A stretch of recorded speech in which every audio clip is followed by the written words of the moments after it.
The Galactic Academy's xenobiology lecture had just concluded when the accident happened. Professor Veldar, a towering Kryn with crystalline scales, had been demonstrating proper laboratory safety protocols to the mixed species class. The human exchange student, Marcus Webb, had been taking notes near the equipment rack when a metal shelf bracket gave way. The storage unit collapsed with a deafening crash.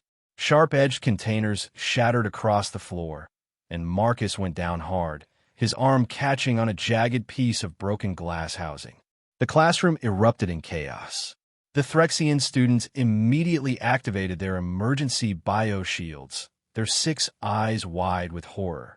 The 2 Quellan observers began their death-chanting ritual, assuming the human was mortally wounded. Even Professor Veldar moved toward the emergency medical station with practiced urgency. "Everyone remain calm," the professor announced, his translator device crackling with concern. "Medical teams are being—" "I'm good," Marcus said, pushing himself to his feet. The room fell silent. Blood ran down the human's forearm in shocking crimson rivulets, dripping onto the pristine academy floor. A gash nearly 4 inches long split the skin from elbow to wrist. By galactic medical standards, this was a severe trauma requiring immediate stasis and surgical intervention. Marcus looked at his arm with what could only be described as mild annoyance. "Anyone got a first aid kit?" he asked, pressing his other hand against the wound. The Threxian student nearest to him, Kixral, made a sound like escaping steam, their species' expression of profound shock.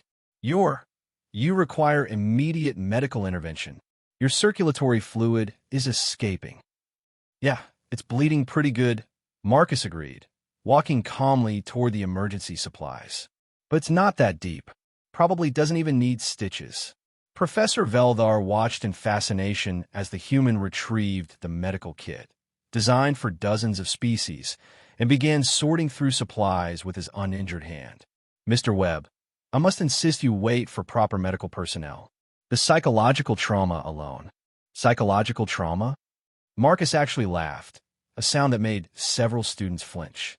He found antiseptic solution and poured it directly into the wound.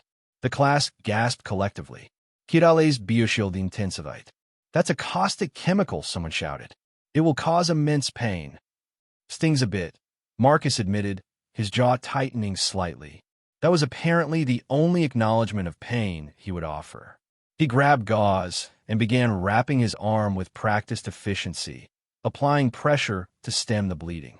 Within 2 minutes, he had cleaned, dressed, and bandaged the wound himself. "There," he said, flexing his fingers experimentally. "Good as new. Well, good enough anyway."